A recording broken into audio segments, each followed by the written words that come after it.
ایک بات بتاؤں، ام المومنین تو شاعرہ تھی حضور کے بعثت کے بعد. حضور کی امی جان سیدہ آمنہ خود بھی بہت بڑی شاعرہ تھی. کیا بات ہے، سبحان اللہ سبحان حضور اللہ. کی امی جان، بلکہ میری اپنی ناقص معلومات کے مطابق حضور علیہ السلام کی سب سے پہلی نعت حضور کی ولادت کے بعد اگر کسی نے لکھا ہے تو وہ حضور کی پیاری امی جان سیدہ آمنہ کی ذات. کیا بات ہے، سبحان اللہ سبحان اللہ. امام قسطلانی نے اس کو اپنی کتاب میں لکھا ہے، اگر آپ پڑھنا چاہتے ہیں تو وہاں جا کر کے پڑھیں. میں نے کئی جگہ اس کا مفہوم پڑھا ہے. یہاں بھی آپ کو بتاؤں، سیدہ آمنہ خاتون نے جو حضور کی شان میں شعر لکھا، حضور کو دیکھ، اور اتفاق کی بات، جس دن یہ شعر لکھا، جس وقت شعر لکھا، جس ساتھ شعر لکھا، یعنی زندگی کا آخری کام ام المومنین، زندگی کا آخری کام ام رسول سیدہ آمنہ نے یہی کیا کہ آخری کام تھا اس کا نعت رسول لکھنا. اور نعت لکھ کر کے پڑھ رہی تھی اور پڑھتے پڑھتے ہچکی آئی اور آپ دنیا سے رخصت ہو گئی. اور ان کے اشعار کا مفہوم یہ فرماتی ہیں، میرے بیٹے تو کبھی بتوں کی عبادت مت کرنا، تو کبھی بتوں کی مدد مت کرنا، اور تو بتوں سے دور رہنا. میں نے تجھے اللہ کے سپرد کیا ہے. اور فرمایا اللہ اکبر، ہر نئی چیز پرانی ہوگی، ہر عروج کو زوال ہوگا، دنیا ایک دن ختم ہو جائے گی، لیکن دنیا والوں آمنہ کو کبھی بھلایا نہیں جائے گا. آمنہ کا ذکر ہمیشہ ہوتا رہے گا، کیونکہ میں نے ایسے 14ویں رات کے چاند جیسے بیٹے کو جنم دیا ہے کہ میرے بیٹے کی وجہ سے دنیا میرا ذکر کرتی رہے گی. کیا بات ہے، سبحان اللہ سبحان اللہ سبحان حضور اللہ. کی امی جان صرف نعت نہیں لکھ رہی ہے، بلکہ حضور کی نعت میں پیشن گوئی بھی کر رہی. مجھے نہیں پتا یہ تمہارا گاؤں کیا نام ہے اس کا، نمباڑا تھا کہ نہیں تھا اس وقت، لیکن نمباڑا میں آج ذکر آمنہ ضرور ہو رہا ہے. اے رسول اللہ کی پیاری امی جان، ہماری مخدومہ، تم پر ہمارے ماں باپ، ہماری جان، ہماری اولاد قربان. تم جیسی ماں کون ہو سکتی ہے؟ کسی کا بیٹا غوث، قطب، ابدال اور ولی، نبی، موسیٰ، عیسیٰ، داؤد، ایوب، آپ کا شہزادہ تو اللہ کا محبوب ہے، محبوب. اور آپ اللہ کے محبوب ہیں، ایسے محبوب. ہر محب آپ کا محبوب خدا ہوتا ہے، ہر محب آپ کا محبوب خدا ہو. تو یاد رکھیے، حضور کی امی جان بھی شاعرہ، شعر کہہ رہے ہیں، اتنی پڑھی لکھی ہیں اس اعتبار سے کہ شاعرہ ہیں. شعر کوئی چھوٹا موٹا پڑھا لکھا آدمی شعر نہیں کہہ پاتا، اور کہتا بھی ہے تو کتنے بیتوکے کہتا ہے. آج کل تو کوئی بھی شاعر بن جاتا ہے تو کچھ لکھتے ہیں نا، لیکن پڑھا لکھا آدمی لکھتا ہے، اس کا اپنا ایک معیار ہوتا ہے. بہرحال تو ام المومنین شعر بھی لکھ. ایک مرتبہ ام المومنین سے پوچھا، بھئی آپ علم الانساب کا مطلب کیا ہے؟ بہت مشکل ہے یہ علم ہے، علم الانساب، یعنی کس کے خاندان میں کتنے دادا ہیں، کتنے پردادا ہیں، کتنے، یہ علم الانساب ہے. کون کس کا بیٹا ہے. کوئی عرب میں اس علم کی بڑی اہمیت تھی، عرب میں اس علم کی، اور ان کے والد حضرت ابو بکر صدیق اس علم میں بہت مہارت رکھتے تھے. ابو بکر کی وجہ تسمیہ بھی لوگ یہ بیان کرتے ہیں کہ ایک عرب میں بکر نام کا تھا، بکر، اس کو علم الانساب پہ بہت فخر تھا. لیکن ایک دن صدیق اکبر کے سامنے، چونکہ آپ کا نام تھا عبداللہ، یعنی حضرت عبداللہ ابن عثمان کے سامنے بکر ڈھیلا پڑ گیا، اس کا علم الانساب مان پڑ گیا. تو لوگوں نے کہا یہ تو عبداللہ بکر کا بھی باپ نکلا، یعنی یہ ابو بکر ہے. علم دیکھ کر کے کہا یہ ابو بکر، کہتے ہیں نا وہ فلاں کا باپ فلاں، تو ایسے تو کہا یہ تو علم، ہم تو اس کو سمجھتے تھے بکر کو بہت آتا، لیکن بکر سے زیادہ یہ عبداللہ کو آتا، یہ تو بکر کا بھی باپ ہے. تو اس دن سے لوگوں نے آپ کو ابو بکر کہنا شروع کیا. ابو بکر کہنے کی وجہ آپ کا نام ابو بکر نہیں ہے، آپ کا نام عبداللہ ہے، اور آپ کے ابا کا نام ابو قحافہ نہیں ہے بلکہ عثمان ہے. تو یہ بھی آپ کو پتہ ہونا چاہیے.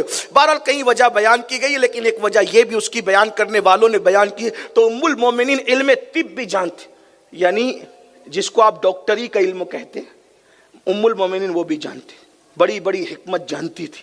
کسی نے کہا امی جان آپ تو فقہ جانتی، حضور نے پڑھایا، حدیث جانتی ہے، حضور نے پڑھایا، آپ علم الانساب جانتی، آپ کے ابا نے آپ کو پڑھایا ہوگا، شاعری بھی جانتی، آپ کے ابا بہت بڑے شاعر تھے، اگرچہ حضور شعر نہیں کہتے تھے. وما علمناہ الشعر وما ينبغي له، حضور کو اللہ نے فرمایا کہ ہم نے آپ کو شعر کہنا نہ سکھایا کیونکہ یہ آپ کے شایان شان نہ تھا. حضور شعر نہیں کہتے تھے.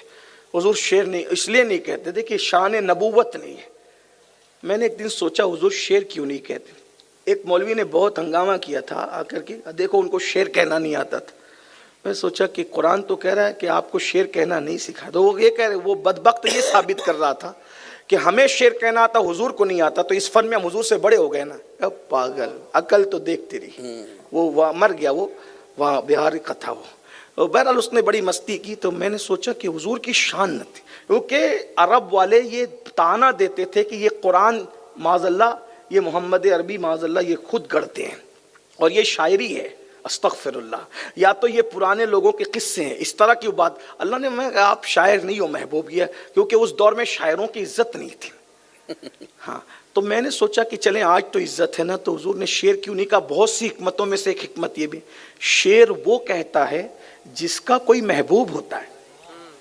توجہ ہے, شیر وہ کہتا ہے جس کا کوئی محبوب ہوتا ہے. جو سارے زمانے کا محبوب ہو وہ کس کے لیے شیر کہے گا؟ ارے وہ مخلوق کا بھی محبوب ہے اور وہ خالق کا بھی محبوب ہے, وہ کس کے لیے شیر کہے گا؟ اس لیے کہ جس کا محبوب ہوتا ہے وہ زلف بیان کرتا ہے, رخ بیان کرتا ہے, لیکن محبوب تم کس کے زلف و رخ, کیونکہ شاعر متاثر ہوتا ہے زلف و رخسار سے تب شیر کہتا ہے. لیکن پیارے تیری زلفیں تو ایسی ہیں, تو کس کی زلفوں سے متاثر ہوگا؟ کیونکہ تیری زلفوں کو زلفیں پیدا کرنے والا خالق خود کہتا ہے واللیل. کیا بات ہے, سبحان اللہ. تیری زلفوں کے صدقے سب کی زلفیں سنور گئی ہیں, تو کس کے چہرے سے متاثر ہوگا؟ تیرا چہرہ قرآن کہتا ہے والضحیٰ, تیرے کمبل اوڑھنے کو قرآن کہتا ہے یا ایھا المدثر, تیرے جرمٹ مارنے کو قرآن کہتا ہے یا ایھا المزمل, تیرے مسکرا کر کے جب دانت نظر آتے ہیں تو قرآن اسے والنجم کہہ کر کے قسم اٹھاتا ہے. پیارے جب تو چلتا ہے تو تو کس کے چلنے سے متاثر ہوگا؟ تیرے چلنے پہ قرآن کی یوں آیت آتی ہے, لا اقسم بہذا البلد وانت حل بہذا البلد. اللہ اکبر. تو پھر مجھے سمجھ میں یہ حتمی نہیں ہے لیکن سمجھ میں آئی کہ جس کا کوئی محبوب ہوتا ہے اور وہ متاثر ہوتا ہے زلف سے, رخ سے, اس سے, اس سے, تو پھر وہ غزل لکھتا ہے کلام.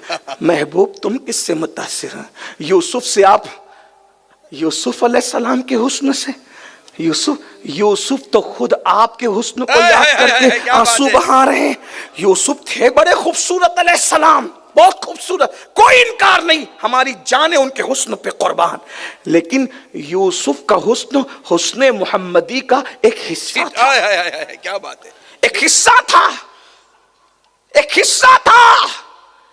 وہ حسن ایک حصہ تھا اور یہ حسن کامل ہے.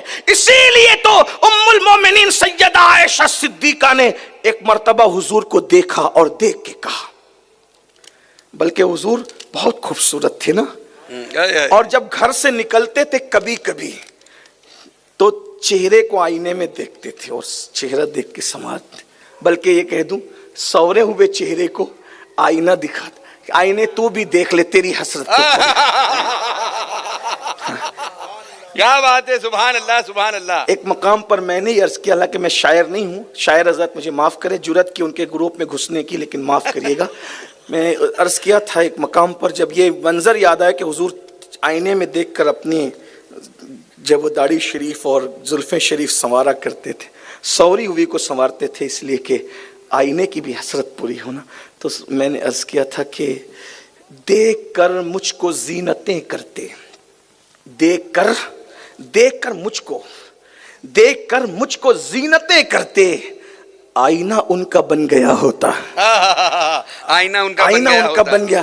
کاش آنکھوں میں مجھ کو رکھ لیتے, کاش آنکھوں میں مجھ کو رکھ لیتے, سرمے چشم بن گیا ہوتا. کیا بات ہے, سبحان اللہ سبحان اللہ. سرمے چشم بن گیا. بہرحال تو حضور علیہ السلام آئینے کو دیکھ کر کے زلفیں سنوار رہے تھے, لیتے تھے, اور کبھی جب آئینہ میسر نہیں ہوتا تو حضور پانی میں دیکھ کر کے جو ہے وہ. کیا بات ہے, سبحان اللہ. اس سے پتہ چلا کہ زینت کتنی بڑی چیز ہے.